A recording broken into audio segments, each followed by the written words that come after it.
بسم اللہ الرحمن الرحیم۔ بسم اللہ الرحمن الرحیم۔ عزیز طلبہ کرام، متن الکافی کا سبق نمبر 17 پڑھیں گے۔ ماقبل کے سبق میں ہم پڑھ چکے ہیں کہ جو 7ویں بحر ہے بحر رجز، اس کے حوالے سے ہم نے پڑھ لیا تھا۔ اس میں پھر ہم نے بتایا تھا کہ اس کا وزن مستفعل 6 مرتبہ استعمال ہوگا اور اس کے 4 عروض اور 5 ضربیں استعمال ہوں گی۔ ان میں سے پہلی اور دوسری عروض ہو چکی تھی اور ان کے تحت ایک ضربیں، اور اسی طریقے سے جو تیسری عروض ہیں مجزوعہ صحیحہ اور اس کی ضرب بھی مجزوعہ صحیحہ، یہ رہ گئی تھی۔ آج ہم پڑھتے ہیں تیسری عروض مجزوعہ صحیحہ اور اس کی ضرب بھی مجزوعہ صحیحہ۔ عروض مجزوعہ صحیحہ، ضرب مجزوعہ صحیحہ، اس کی مثال دی گئی ہے۔ شاعر کہتا ہے قد حاج قلبی منزل من ام عمرو مغفر، قد حاج قلبی منزل من ام عمرو مغفر۔ اس کی تختی کرتے ہیں قد حاج کل مستفعل بی منزل مستفعل من ام عم مستفعل مغفر مستفعل۔ تو یہاں اس کی عروض چونکہ صحیحہ ہے، کسی قسم کی کوئی بھی تبدیلی نہیں ہوئی، بی منزل، اور اسی طریقے سے مغفر مستفعل اس کی ضرب ہے، وہ بھی مجزوعہ صحیحہ ہے، کسی قسم کی کوئی تبدیلی واقع نہیں ہوئی۔ اسی طریقے سے اگلی ہے عروض منحوکہ، ضرب منحوکہ۔ اس کا شعر ہے ما حاج احزانا وشجوا قد شجا، ما حاج مستفعل زانا وشج مستفعل وقد شجا وقد شجا مستفعل۔ منحوک کے بارے میں ماقبل میں بتا چکے تھے کہ جس شعر کے آدھے اجزاء حذف کر دیے جائیں، اس کی مثال ایسی ہے، مثال کے طور پر اگر کسی شعر کے اندر 6 جملے استعمال ہوئے تو ان میں سے 3 جملوں کو حذف کر دیں گے تو 3 باقی رہیں گے، اور پیچھے جو 3 باقی رہیں گے وہ صحیح سالم رہیں گے، ان میں کسی قسم کی کوئی تبدیلی واقع نہیں ہوگی، یہ منحوک ہے۔ تو یہاں ما حاج احزان و شج، یہ جو شعر کا ایک مصرع یہاں پر ذکر کیا گیا، اس کا ایک مصرع کو حذف کر دیا گیا، یہ منحوکہ ہے، اور جو باقی بچا ہے ہمارے سامنے وہ مکمل ہوگا، اس میں کسی قسم کی کوئی تبدیلی واقع نہیں ہوگی۔ اسی طریقے سے عروض مشتورہ، ضرب بھی مشتورہ ہوگی، اور اس کی مثال ہے یا لیتنی فیہا جزا، اور اس کی تختی کرتے ہیں یا لیتنی مستفعل فیہا جزا مستفعل۔ تو اس کے اندر بھی کسی قسم کی کوئی تبدیلی واقع نہیں ہوئی، اور ماقبل میں ہم بتا چکے ہیں کہ مشتورہ اس کو کہتے ہیں کہ جس کے آدھے الفاظ کو حذف کر دیا جاتا ہے تو باقی جو بچتے ہیں 1 یا 2 وہ صحیح سالم ہوں گے، ان میں کسی قسم کی کوئی تبدیلی نہیں ہوگی۔ تو اس ترتیب سے ہماری چھٹی بحر حزج اور 7ویں بحر رجز یہ دونوں مکمل ہو چکی ہیں۔ اب ہم کتاب کی عبارت حل کرتے ہیں۔ عبارت ہے بسم اللہ الرحمن الرحیم۔ ایک کتاب کی عبارت ہم حل کرتے ہیں۔ السادس الحزج فاجزاؤہ مفاعیل 6 مرات مجزوع وجوبا۔ فرماتے ہیں کہ چھٹی بحر جو ہے وہ بحر حزج ہے، اس کا وزن مفاعیل ہے 6 مرات، یہ 6 مرتبہ استعمال ہوگا۔ مجزوعا وجوبا، یہ مجزوعا استعمال ہوگا، وجوبا اور لازمی طور پر استعمال ہوگا۔ وعروضہ واحدۃ صحیحۃ، اس کی عروض ایک ہے اور وہ صحیحہ ہے۔ ولہا ضربان، اس ایک عروض کے لیے 2 ضرب ہیں۔ الاول مثلها، پہلی ضرب اسی عروض کی طرح ہے، یعنی جس طریقے سے یہ عروض صحیحہ ہے اس ترتیب سے اس کی وہ ضرب بھی صحیح ہوگی۔ وبیتہ، اس کا شعر ہے عفا من آل لیل الصحب فالاملاح فالغمر۔ شاعر کہتا ہے کہ آل لیلہ کے جو مقامات تھے، صحب، املاح، غمر، یہ عفا مٹ چکے ہیں، یعنی لیلہ اور اس کے آل کے جو مقامات تھے، جو رہنے کی جگہ تھی، وہ صاحب یا املاح یا غمر جتنی بھی تھی، یہ ساری کی ساری مٹ چکی ہیں۔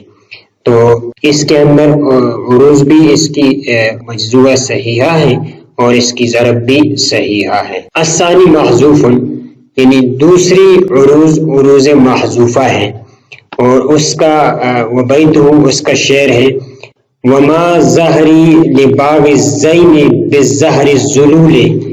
شاعر یہ کہتا ہے کہ ظلم کرنے والوں کے مجھ پر ظلم کرنے والوں کے لیے میں جھکا ہوا نہیں ہوں. کہنے کا مطلب یہ ہے کہ جو لوگ مجھ پر ظلم کرنا چاہتے ہیں یا ظلم کا ارادہ رکھتے ہیں تو وہ یہ بات یاد رکھے کہ میں ان کے لیے ان کے سامنے کوئی ذلیل یا کوئی جھکا ہوا آدمی نہیں ہوں، میں ظلم کا جواب دوں گا.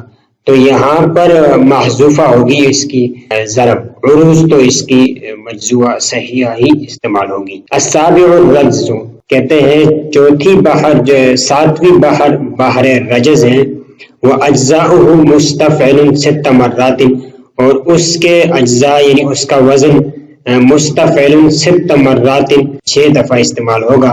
وَأَعَارِضُهُ 4، اس کے عروض 4 ہیں. وَأَضْرُبُهُ 5، اس کے ضربیں 5 ہوں گی.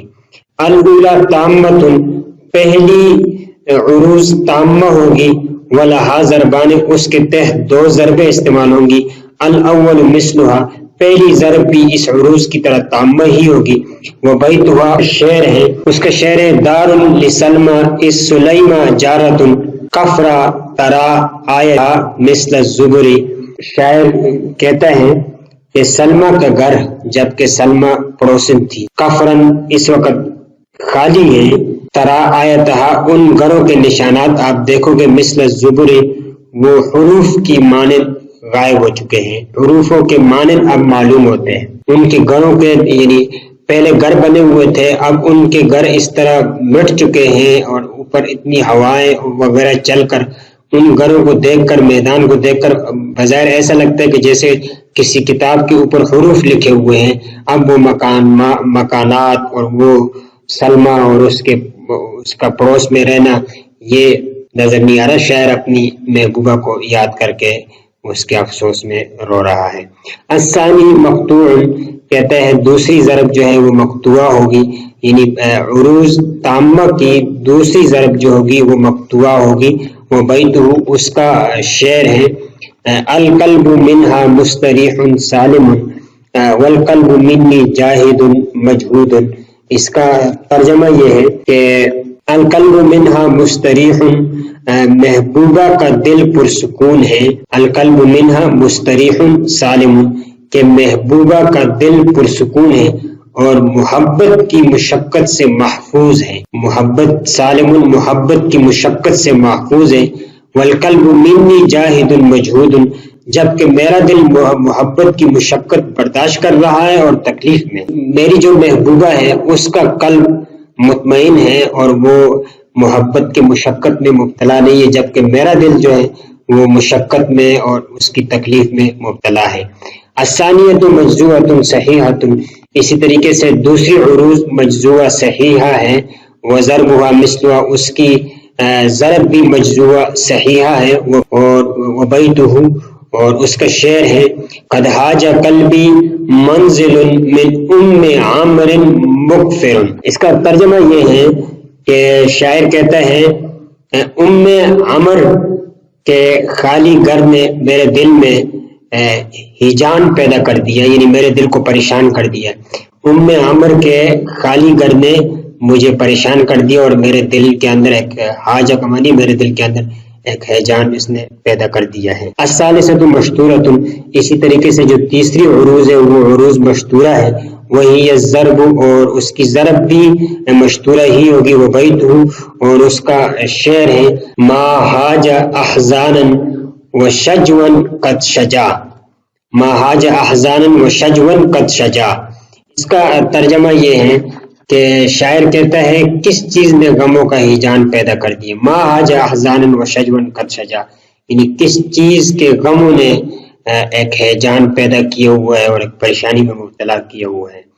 الرابعۃ منحوکۃ، اور چوتھی قسم جو ہے جو عروض ہے وہ منحوکہ ہے.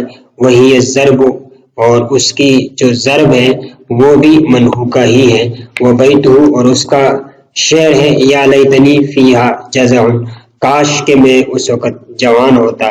یہ جب نبی اکرم صلی اللہ علیہ وسلم کو ابتدا میں وحی ملی تو حضرت خدیجہ رضی اللہ تعالیٰ عنہ آپ کو لے کر اپنے چچا زاد بھائی ورقۃ بن نوفل کے پاس لے کر گئی تھی۔ تو اس وقت ورقۃ بن نوفل نے آپ سے سنا اور پھر فرمایا تھا کہ آپ کے پاس تو وہی ناموس آئی ہے جو حضرت موسیٰ علیہ السلام کے پاس آتی تھی، یعنی آپ پیغمبر ہیں۔ پھر آپ نے فرمایا تھا کہ ایک زمانہ آئے گا اور آپ کی قوم آپ کو نکالے گی۔ اس وقت پھر آپ نے فرمایا تھا یا لیتنی فیہا جزع، کاش کہ میں اس زمانے میں جوان ہوتا تو میں آپ کے ساتھ کھڑا ہوتا اور میں اسلام کو قبول کرتا اور آپ کے ساتھ مل کر آپ کی قوم کا میں مقابلہ کرتا۔ تو یہ ابتداءً ورقۃ بن نوفل کے الفاظ ہیں یا لیتنی فیہا جزع۔ بہرحال ہمارا تعلق یہاں یہ دیکھنا ہے کہ یہ منحوکہ ہے اور منحو مشتورہ ہے۔ مشتورہ کے اندر ہم نے بتایا تھا کہ جس میں آدھے اشعار کو حذف کر دیے جاتے ہیں، باقی جو بچتے ہیں وہ صحیح سالم ہوتے ہیں۔ تو آج کا سبق کی عبارت آپ کے سامنے ہم نے بیان کر دی۔ امید ہے کہ اس عبارت سے آپ کو چھٹی اور ساتویں عروج سمجھ میں آ چکی ہوگی۔ تو ہمارے سبق کا خلاصہ یہ بنتا ہے کہ ہم نے آج چونکہ جو سبق پڑھا ہے وہ جو ساتویں بحر ہے، بحر رجز کے حوالے سے پڑھا تھا، اور اس کی جو عروج باقی بچتی تھی وہ ہم نے پڑھی ہے، اور اسی طریقے سے چھٹی بحر حزج اور ساتویں بحر رجز کی عبارت بھی ہم نے حل کر دی ہے۔ اگلا سبق ہمارا 8ویں بحر کے بارے میں آئے گا۔ السلام علیکم ورحمۃ اللہ وبرکاتہ۔